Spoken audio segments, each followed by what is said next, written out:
बिस्मिल्लाहिर्रहमानिर्रहीम। मैं हूं उमर हयात ख़ान और आप देख रहे हैं मेरा ऑफिशियल यूट्यूब चैनल। तहरीक लब्बैक पाकिस्तान के हवाले से अहम खबर।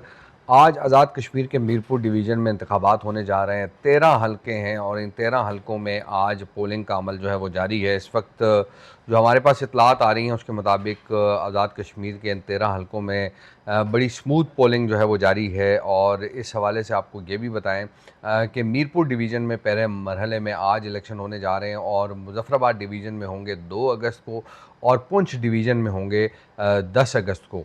अगर हालात जो है वो मामूल के मुताबिक रहे तो ये भी हो सकता है कि पुंछ डिवीज़न में इंतखाबात जो हैं वो मुजफ्फराबाद डिवीज़न के साथ ही हों। लेकिन इस वक्त भी हम देख रहे हैं कि वहाँ जो कलअदम जॉइंट अवामी एक्शन कमेटी है उसका जो जलसा है या उसके जो एहतजाज है वो इस वक्त भी चल रहा है। इस वक्त अगर देखा जाए तो आज़ाद कश्मीर के इन 13 हलकों में जहां आज इलेक्शन हो रहे हैं, तहरीक लब्बैक पाकिस्तान ने 11 हलकों में अपने उम्मीदवार खड़े किए हैं। सबसे ज़्यादा उम्मीदवार मीरपुर डिवीज़न के इन 13 हलकों में जो है वो तहरीक लब्बैक ने खड़े किए हैं, क्योंकि कुल 23 हलकों से इस वक्त तहरीक लब्बैक पाकिस्तान जो है वो इंतखाबात में हिस्सा ले रही है। और कुल जो अगर देखा जाए तो 12 हलके जो है वो मुहाजिरीन के हैं और 33 हलके जो है अंदरून कश्मीर के हैं।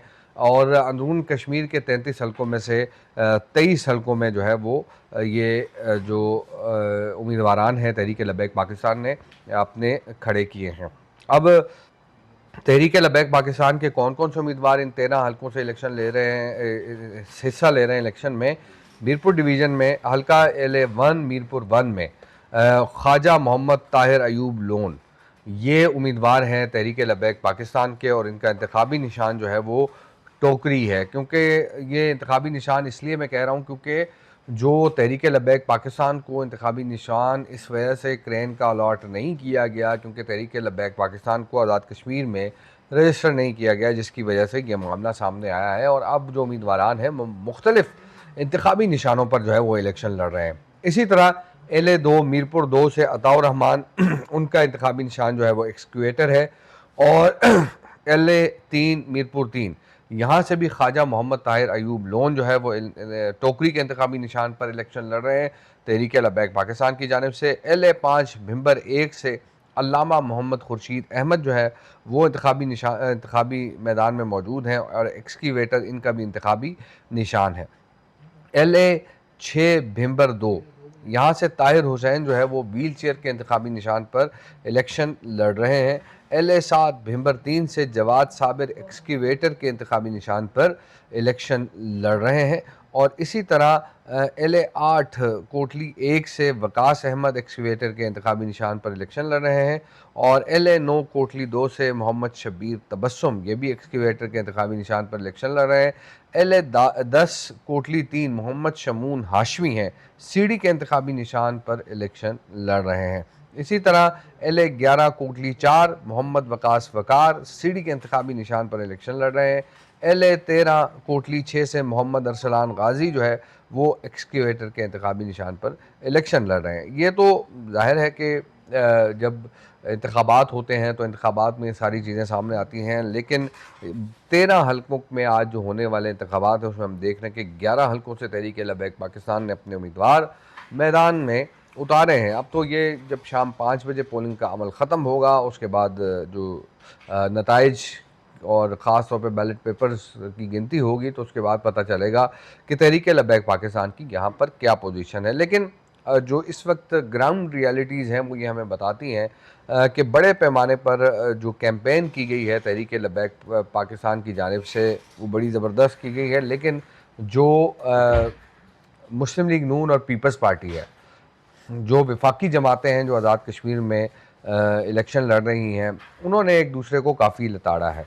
और ख़ास तौर पे बिलावल भुट्टो ज़रदारी जो हैं उन्होंने कल भी एक स्टेटमेंट जारी किया और जो नवाज़ शरीफ का जो स्टेटमेंट था उसके मुकाबले में और उसके जवाब में उन्होंने नवाज़ शरीफ ने कहा था ये कश्मीर है, कश्मीर नहीं है, ये मीरपुर है, मीरपुर ख़ास नहीं है। ये 24 जुलाई को जो जलसा हुआ था मीरपुर डिवीज़न में नवाज़ शरीफ का, तो उसमें उन्होंने कहा था। उसके बाद जो बिलावल हैं उन्होंने कल बड़े सख्त अल्फाज में जो है वो स्टेटमेंट जारी किया और उन्होंने नवाज़ शरीफ को डायरेक्टली जवाब दिया और हालांकि नवाज़ शरीफ ने ये कहा था कि बरखुरदार हैं आप हमारे और लड़ाई न करें और बातचीत के ज़रिए जो है चीज़ों को बेहतर किया जा सकता है। अब मामला क्या है?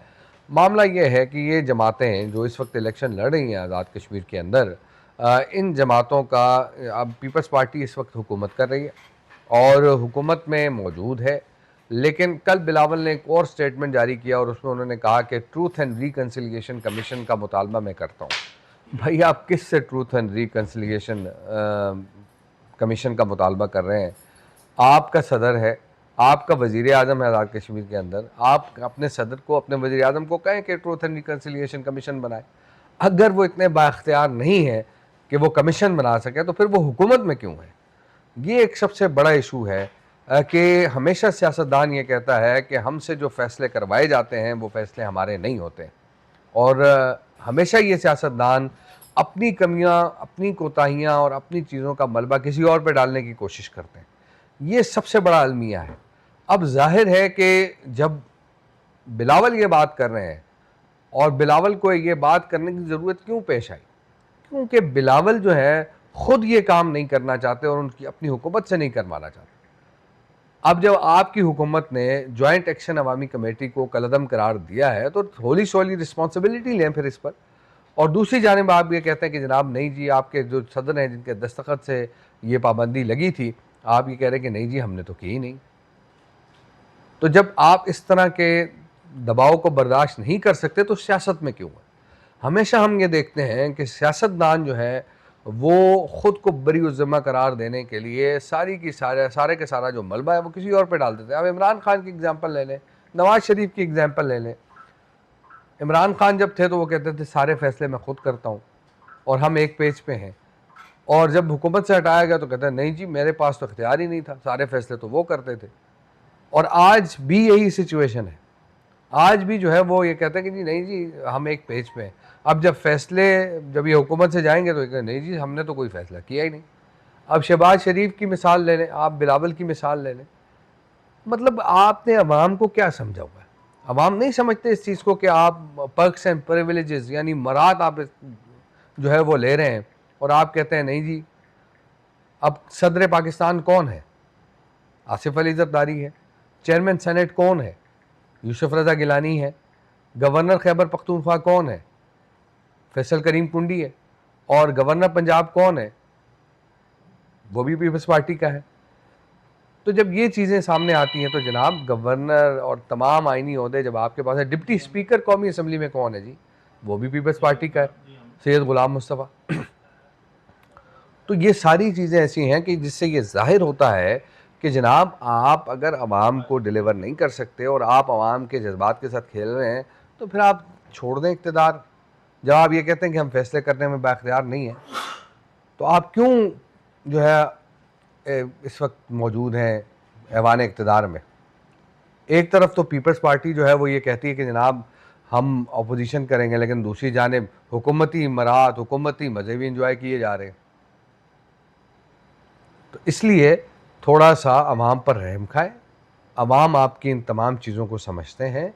हुकूमत के हर फैसले में पीपल्स पार्टी जो है वो शामिल है, चाहे वो कोई भी फैसला हो, बजट की मंजूरी हो। मुझे याद है जब बजट मंजूर हो रहा था, बिलावल ने ख्वाजा आसिफ और राना सनाउल्लाह को असम्बली के फ्लोर पर तनकीद का निशाना बनाया और फिर उसने ये धमकी दी कि जनाब अगर मुझे जवाब देने के लिए कोई उठा तो फिर आपने बजट भी मंजूर करवाना है। तो ये सिचुएशन है जनाब। तो ये जो सियासी जमातें हैं ये कंधा फराहम करती हैं किसी भी इललेजिटिमेट डिसीजन को लेजिटिमेट बनाने के लिए, चाहे वो कानून साजी हो, चाहे वो कुछ भी हो।